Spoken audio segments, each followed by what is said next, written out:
This is insane, you guys. I'm shocked by this news. So let me set the stage for you guys. I'm at PT, I'm rehabbing my knee, doing my dry needling, my squats, my lifting, all this stuff, and I get an ESPN notification come across my phone that says Nneka Ogwumike becomes the first player known to join new Project B league. The WNBA just got backstabbed by the one person who was supposed to protect it.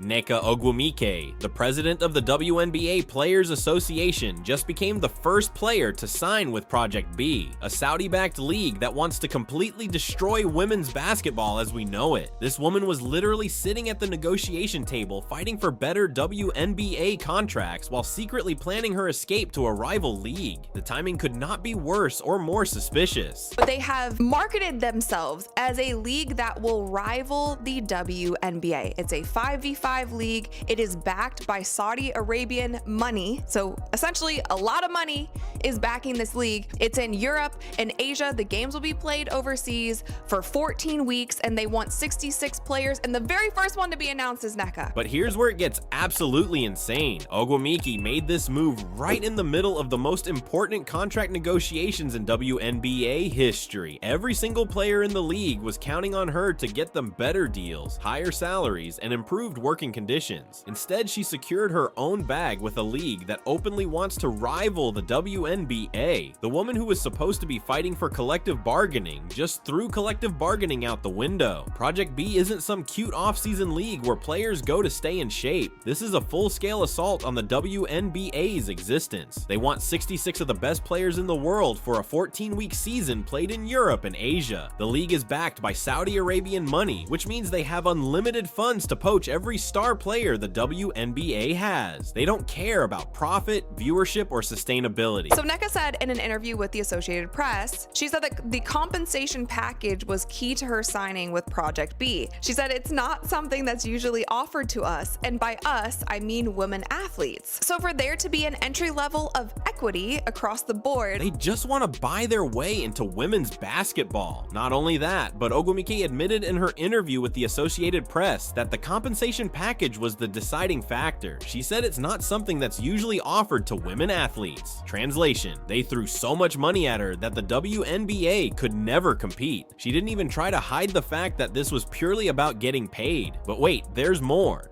Project B isn't just offering higher salaries, they're giving players equity stakes in the league itself. Sounds great until you realize that equity deals are basically worthless unless the company succeeds long term. You can't just cash out whenever you want. Project B is also an off-season league, but they have promoted themselves as a league that wants to rival the WNBA. When Unrivaled was coming out with their league, they always said that they don't want it to compete with the WNBA. It is something that's completely different. It's 3v3, it's all of these things. That was that, and the WNBA still doesn't like that, okay? Do you think for 1 second that the WNBA and its owners are going to be happy about this league? The company has to sell or go public for you to see real money. Plus, we're talking about tiny percentages of percentages, not the massive ownership stakes everyone thinks they're getting. The most disgusting part is how Ogwumike is treating this like it's just another business opportunity. She's acting like the WNBA is just one option among many, completely ignoring the fact that she has a responsibility to every player in the league. When you're the president of the Players Association, you don't get to prioritize your own deals over everyone else's future. Here's the brutal reality. Ogwumike's decision doesn't just affect her, it affects every single player in the WNBA, because now the owners know that even the president of the Players Association doesn't believe in the league's future. Why would they offer better contracts when the person negotiating for the players has already jumped ship?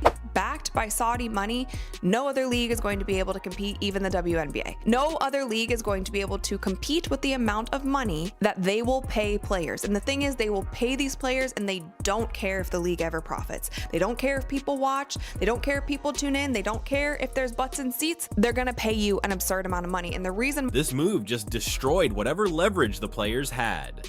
Let's take a moment to understand exactly what kind of money we're dealing with here. Saudi Arabia didn't just decide to fund a women's basketball league out of the goodness of their hearts. This is the same country that threw billions at LIV Golf and completely changed professional golf forever. They don't care about ratings, ticket sales, or making money back. They care about buying their way into global sports and improving their image through athletics. The numbers from LIV Golf should terrify every WNBA fan.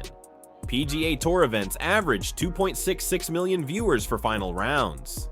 LIV golf events, only 385,000 viewers. When they go head-to-head on Sundays, the PGA Tour gets 3.1 million viewers. Project B, which intends to stream its games, will see players competing on a traveling circuit just like golf, tennis, and auto racing. I'm sorry, this is just crazy. Like, we haven't seen anything like this in professional sports, okay? We truly haven't. We want premier cities, and our goal is to create an F1 style TV event.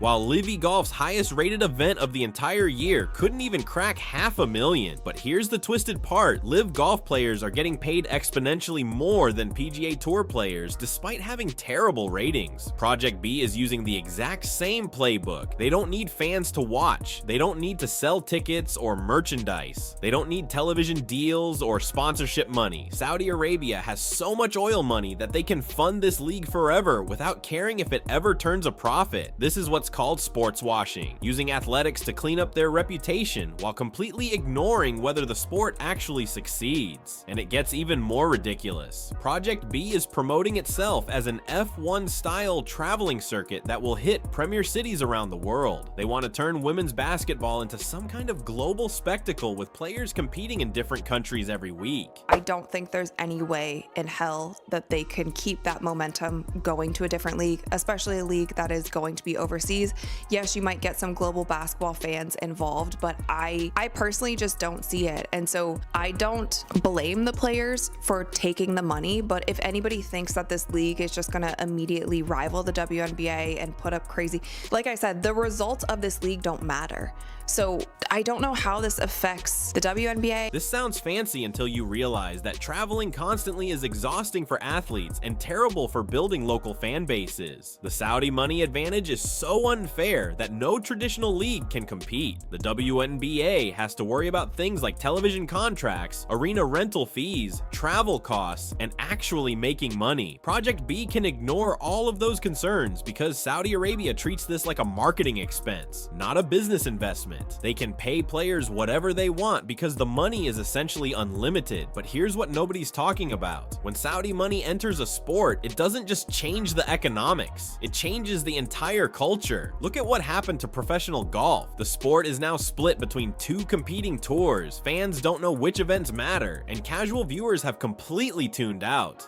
The LIV versus PGA Tour drama has been going on for years, and most people stopped caring because it became too confusing to follow. Here's the most dangerous part. Once Saudi Arabia decides they've gotten enough positive publicity from women's basketball, they can just walk away. The oil money tap turns off, and suddenly Project B doesn't exist anymore. All those players who left the WNBA for bigger paychecks will be scrambling to find somewhere to play. But the WNBA might not even exist anymore because this Saudi league will have already destroyed the momentum and split up all the talent. The WNBA just had its best season ever with record viewership and attendance. Caitlin Clark and Angel Reese brought millions of new fans to women's basketball. Now all of that momentum is about to get thrown away because a few star players got greedy and decided to chase Saudi money instead of building something sustainable in America.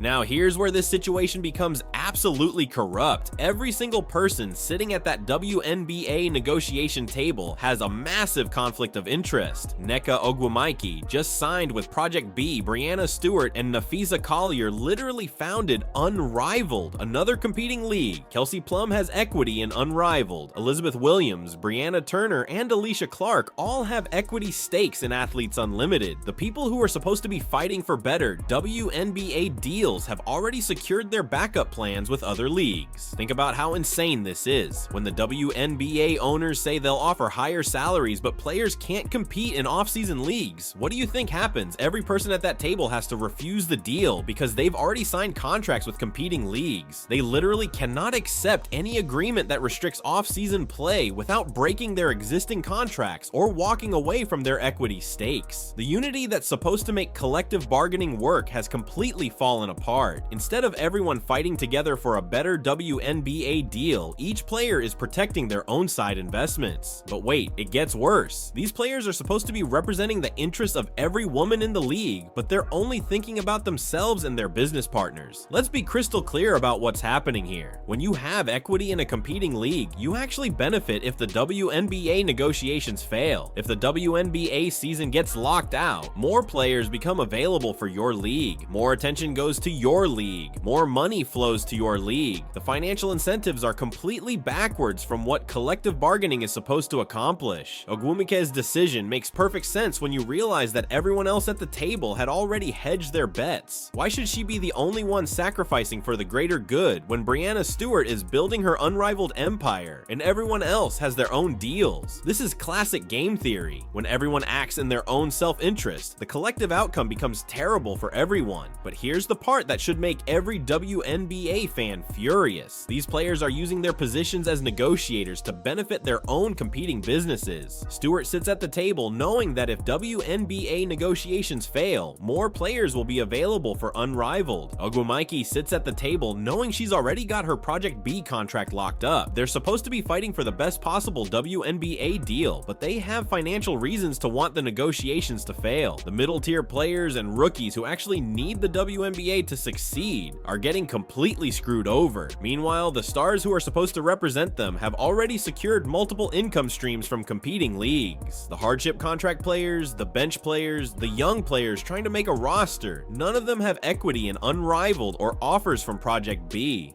And here's the most disgusting part. If the WNBA owners offer a deal that includes restrictions on outside leagues, the player representatives have to reject it to protect their own investments. If the owners refuse to allow outside leagues, the representatives can let negotiations fail and just go play in their other leagues anyway. Either way, the stars win and the regular players lose. This isn't collective bargaining anymore. This is a group of millionaire athletes using their negotiating positions to protect their personal business interests while throwing the rest of the league under the bus. The conflict of interest is so obvious and so corrupt that it's amazing anyone is pretending this is normal.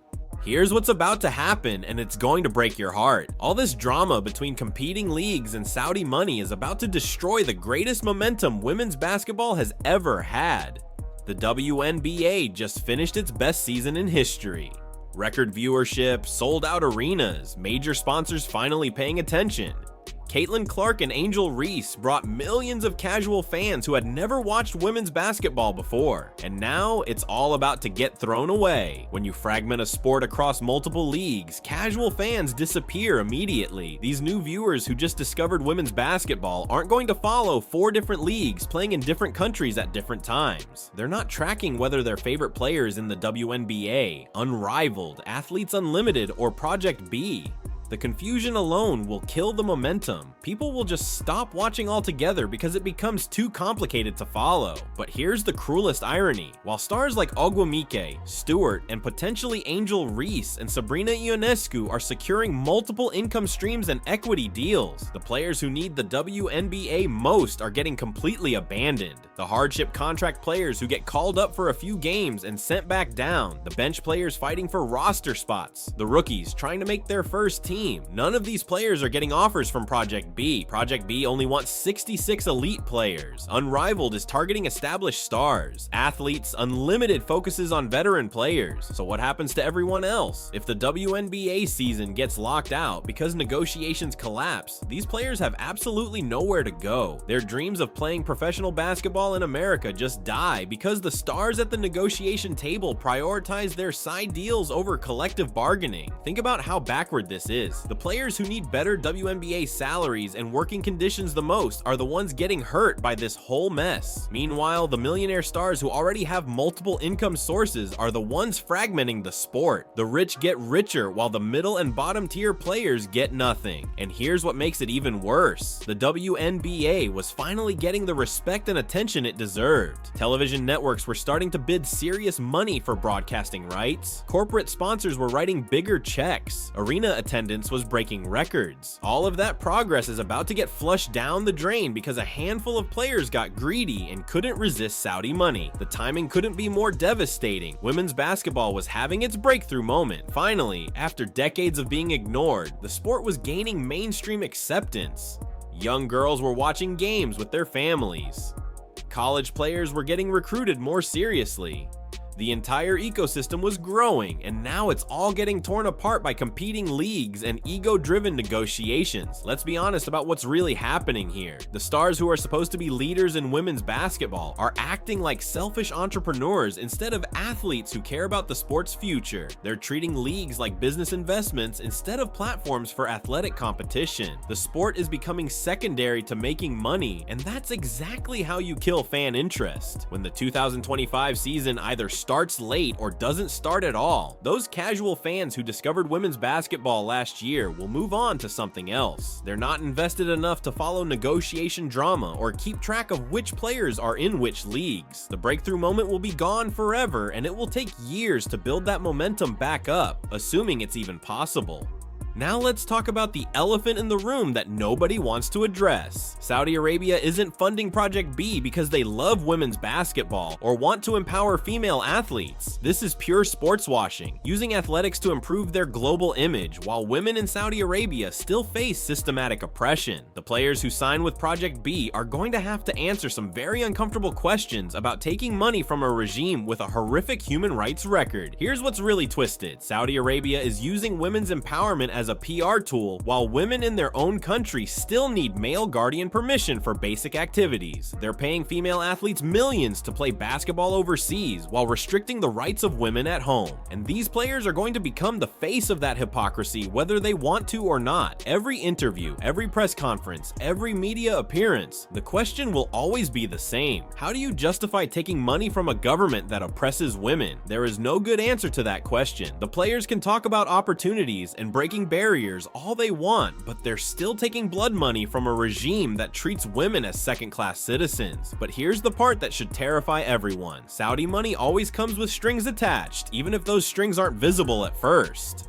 Look at what happened with LIV Golf. Players thought they were just getting paid to play golf, but they ended up becoming spokesmen for Saudi Arabia whether they realized it or not. They had to defend the regime, minimize human rights concerns, and basically become propaganda tools. The same thing will happen to women's basketball players. Once you take Saudi money, you become part of their sports washing machine. You can't criticize the regime without risking your contract. You can't speak out about human rights without losing your paycheck. You become a puppet for a government that doesn't respect women's rights. And here's the most predictable part. This Saudi league won't last forever. Once they've gotten enough positive publicity and improved their image sufficiently, the money will dry up. They'll declare mission accomplished and move on to the next sport or the next PR campaign. All those players who left established leagues for Saudi cash will be left with nothing when the funding disappears. History shows us exactly what happens when sports washing money runs out. The leagues collapse, the players scramble for new opportunities, and the traditional leagues have to decide whether to welcome back the players who abandoned them for quick cash. But the damage to the sport's credibility and fan base is already done, and that's almost impossible to repair. Meanwhile, the WNBA, the only league with actual history, legacy, and sustainable business model, gets weakened by this whole mess. The breakthrough momentum gets destroyed. The star players get scattered across multiple leagues. The casual fans get confused and stop watching. And for what? So a handful of players could get rich off Saudi money that won't last anyway? The most frustrating part is that this was completely preventable. The WNBA was finally succeeding on its own terms with organic growth, real fan interest, and sustainable business practices. But greed and short-term thinking are about to destroy everything that took decades to build. Here's the bottom line. When this Saudi money inevitably disappears and Project B becomes another failed sports experiment, the players who chase the quick cash will come crawling back. But the WNBA might not be there waiting for them, because this fragmentation could kill the league permanently, and every girl who dreams of playing professional basketball in America will pay the price for these players' greed. If you enjoyed this breakdown of how Saudi money is destroying women's basketball and want to stay updated on the latest WNBA drama, make sure to hit that subscribe button